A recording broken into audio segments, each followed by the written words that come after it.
لوگ ان کو بھی نہیں پڑھتے. لا حول ولا قوت الا باللہ العلی العظیم. حضور فرماتے ہیں یہ اللہ کے عرش کے خزانوں میں سے خزانہ ہے.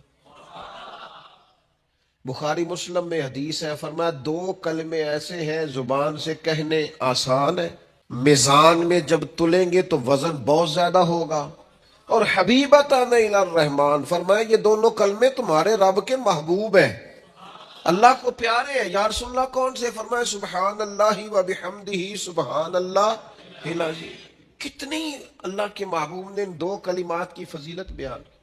پڑھتے ہی نہیں لوگ، توجہ ہی نہیں کرتے.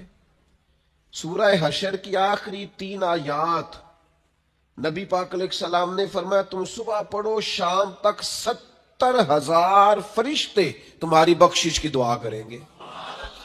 ترمذی میں حدیث موجود ہے. اور صبح پڑھو گے تو شام تک، اور شام پڑھو گے تو صبح تک 70,000 فرشتے بیٹھے ہیں تمہاری بخشش کی دعا مانگ. لوگ وظائف پڑھتے ہی نہیں. یہ خانقاہی لوگ ہیں ہم، جو سب سے پہلا وظیفہ جو ہم دیتے ہیں یہ پہلا سبق ہوتا ہے الف با تا سا ہے. تو جس نے اس کی پابندی نہیں کی اس نے آگے کیسے بڑھنا ہے؟ پھر کچھ لوگ کہتے ہوتے ہیں خاص کوئی وظیفہ بتائیں، تو میں کہتا ہوں سب سے خاص وظیفہ کلمہ شریف کا ذکر ہے، کیونکہ حضور نے فرمایا افضل الذکر لا الہ الا اللہ. یہ سب سے افضل ترین ذکر ہے جو اللہ کو پسند ہے. تو اب اذکار کریں، کچھ وقت بیٹھیں. مسنون ذکر یہ تسبیح فاطمہ جو پڑھی جاتی ہے نماز کے بعد 33 بار سبحان اللہ، اور وہ بھی برسبیل تذکرہ عرض کر دوں ذرا صحیح پڑھی جائے. بعض لوگ تو ایسے مجھے تو نہیں سمجھ آتی کیسے وہ سبحان اللہ سبحان اللہ سبحان اللہ. کچھ تھوڑا سا آپ وقت دیں اس کو. کوئی 33 بار کہنا کوئی مشکل کام ہے؟ الحمدللہ الحمدللہ تھوڑا تھوڑا آپ ٹائم دیں اس کو. اللہ اکبر کہیں، ذرا تھوڑا رکیں. 33 بار کوئی مشکل کام ہے؟ اور فضیلت اس کی اتنی ہے کہ فرمایا اگر کسی کے گناہ سمندر کی جھاگ کے برابر بھی ہوں تو یہ تسبیح پڑھنے والے کہ اللہ گناہوں کو معاف فرما دیتا ہے. تو مسنون اذکار جتنے بھی ہیں، اور ہمارے تو شجرے میں جتنے ذکر لکھے ہیں نا ہمارے بزرگوں نے، وہ سارے وہی ہیں جو حدیث پاک میں موجود ہیں. سارے حدیث پاک والے وظائف اعلیٰ حضرت بریلوی رحمت اللہ علیہ کے ایک ایک پر ہم حوالہ پیش کر سکتے ہیں جو ہم شجرے میں دیتے ہیں. تمام احادیث میں توجہ نہیں کرتے آبا. میں آپ سے گزارش کروں گا بہت ساری باتیں ادھر ادھر کی کرنے کی بجائے کچھ وقت اذکار کے لیے لگائیں. لطف آئے گا آپ کو اگر آپ اذکار کریں گے، آپ چیزوں کو پڑھیں گے، آپ اس پر غور کریں گے، آپ کو ذائقہ نصیب ہوگا. زبان انسان چلانا چاہتا ہے، استعمال کرنا چاہتا ہے، گفتگو کرنا چاہتا ہے، تو اگر تو اس زبان کا صحیح استعمال کرے تو یہ زبان بڑی فائدہ مند ثابت ہوتی ہے، نفع بخش ہوتی ہے. لیکن اگر اس زبان کا غلط استعمال کرتا ہے، بے جا استعمال کرتا ہے، اور مبالغے کے ساتھ اسی زبان کا استعمال کرتا ہے، تو سب سے بڑی آفت بھی انسان کو زبان کی وجہ سے ملتی ہے. ایک ڈھیر سارا طبقہ ہے جو چپ نہیں رہ سکتا.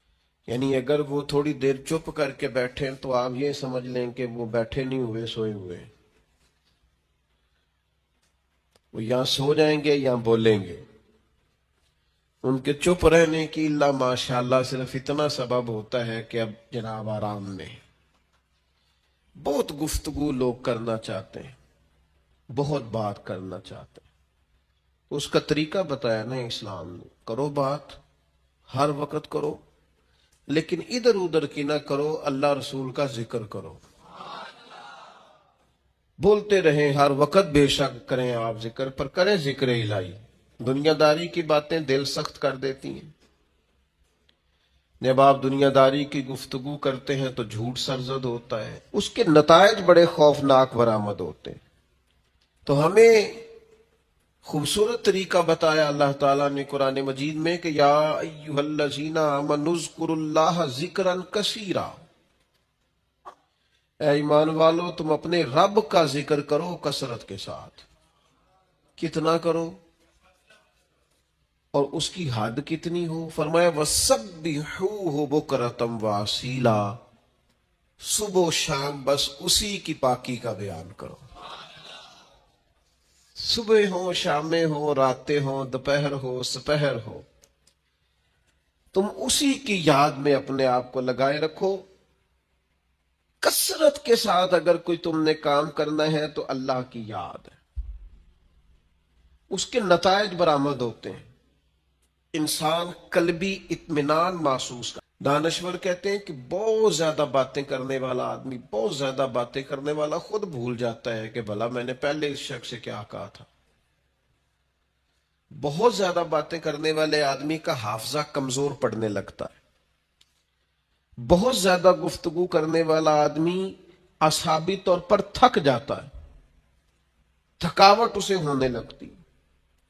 لیکن اللہ کا ذکر اور اللہ کی یاد ایک ایسی چیز ہے، آپ مستقل کر کے دیکھ لیں، جتنا کرتے جائیں گے طبیعت میں تازگی آتی جائے گی، اس میں سرور آتا جائے گا، سرور. لیکن یہ کہ ذکر کا صرف یہی معنی نہیں ہے کہ آپ نے تسبیح پڑھنی ہے سبحان اللہ سبحان اللہ سبحان اللہ الحمدللہ، صرف اتنا ہی معنی نہیں ہے، بلکہ صدر الافاضل سید نعیم الدین صاحب مراد آبادی رحمت اللہ تعالی علیہ نے ذکر کی 3 قسمیں بیان کی ہیں.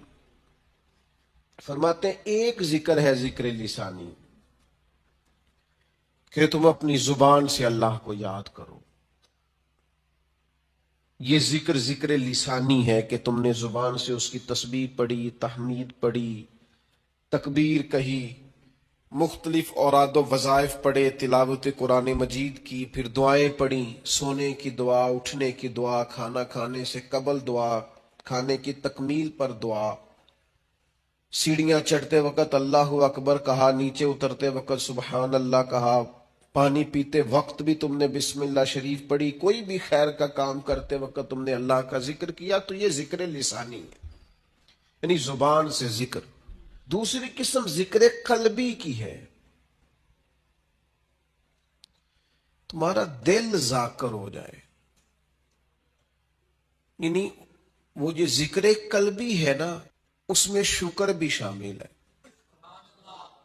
یعنی انسان اپنے اوپر خدا کی نعمتیں دیکھتا جاتا ہے اور اس کا دل اسے عاجزی کی طرف لاتا جاتا ہے، وہ موم بتی کی طرح ڈھلتا جاتا ہے. اس کا دل بار بار اسے کہتا ہے نہیں تھا تو اس قابل جو رب نے تجھے عطا کر دیا. بار بار اس کے دل سے ذکر جاری ہوتا ہے، بار بار اسے احساس ہوتا ہے کہ گر تو یہاں نہ ہوتا تو پھر بتا کہاں ہوتا. بار بار اس کی طبیعت پر یہ بات غالب ہوتی. پھر ذکر قلبی کا ایک معنی یہ بھی ہے کہ انسان تفکر کرتا ہے، غور کرتا ہے. جیسا کہ نبی پاک صلی اللہ تعالی علیہ وسلم نے فرمایا، دنیاوی معاملات میں جب بھی دیکھو اپنے سے نیچے دیکھو. وہ لوگ بھی دیکھو جو تم سے کم سہولیات رکھتے ہیں، تم سے کم سرمایہ رکھتے ہیں، دنیاوی طور پر تم سے پیچھے ہیں. یہ بھی ایک ذکر کی صورت ہے کہ تم جب دیکھو گے ایسے لوگوں کو کہ جو تم سے کمزور زندگی گزار رہے ہیں، تو تمہارا دل ذاکر بنے گا، شاکر بنے گا، تمہاری طبیعت میں خیر آئے گی. یہ بھی ذکر قلبی کی ایک صورت ہے. اور پھر ذکر قلبی کی یہ بھی ایک صورت ہے کہ آپ مظاہر قدرت میں غور کریں. اللہ کے پیدا کردہ کائنات میں جو رب نے حسن پیدا کیا ہے، جو کیا شاندار جھیلیں ہیں، پہاڑ ہیں، وادیاں ہیں، ندیاں ہیں، بندہ دیکھتا جائے اور اللہ کی قدرت میں کھوتا چلا جائے. محو یہ بھی ذکر قلبی کی ایک کیفیت ہے کہ وہ محو ہوتا جائے، اس کا دل کہے کیا بات ہے، مالک نے جو بنایا ہے خوب ہی بنایا ہے.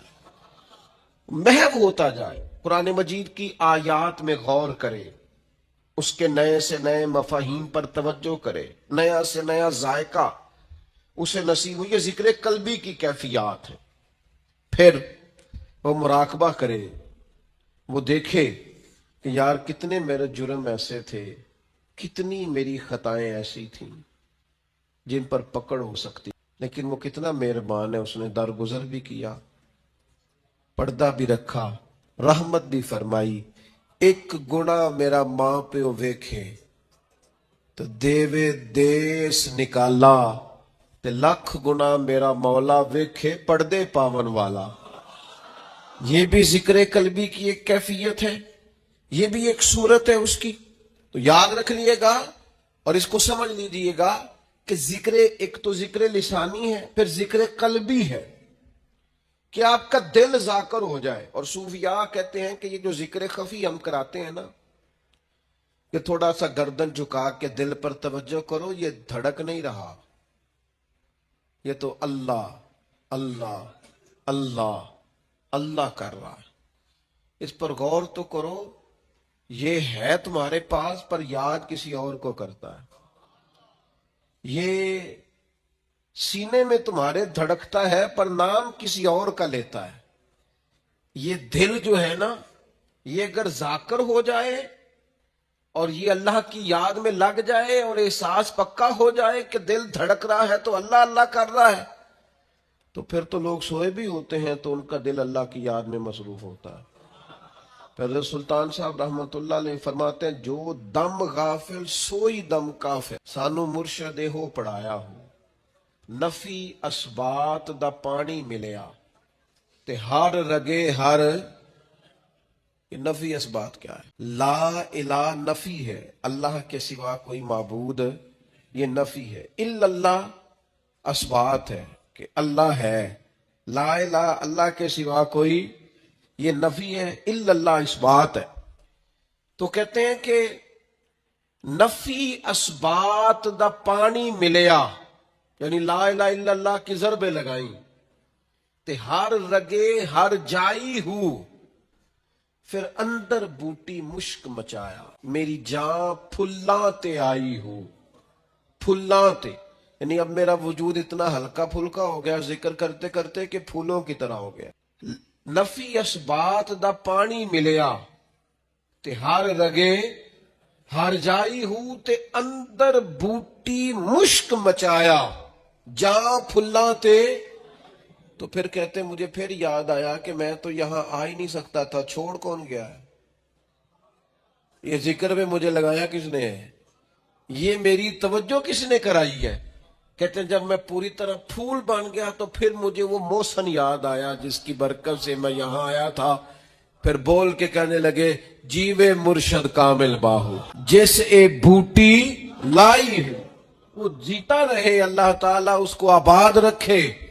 الہی تا ابد آستانہ یار رہے، آسرا ہے غریبوں کا برقرار رہے.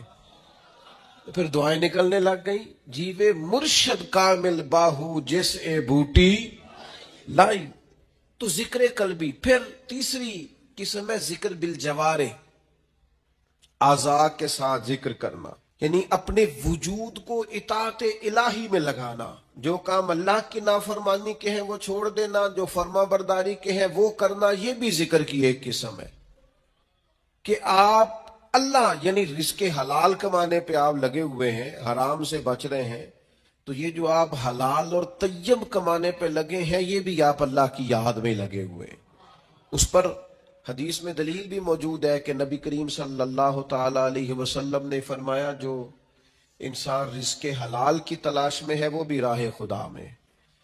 تو یہ تیسری قسم ہے کہ آپ اللہ کی اطاعت میں لگے ہوئے ہوں. اس میں پھر اگر آپ جہاد میں ہیں تو پھر بھی ذکر الہی میں ہیں، تبلیغ دین میں ہیں تو پھر بھی ذکر الہی میں ہیں، قرآن مجید پڑھا رہے ہیں تو پھر بھی ذکر الہی میں ہیں، پڑھ رہے ہیں تو پھر بھی ذکر الہی میں ہیں. کتاب و سنت کی نشر و اشاعت میں، تبلیغ میں، تعلیم میں جتنا آپ کا وقت گزر رہا ہے سارا ذکر الہی میں. تو یہ ذکر الہی کی 3 اقسام ہیں، ان میں سے کوئی بھی نصیب ہو گئی تو اللہ کی یاد نصیب ہو گئی.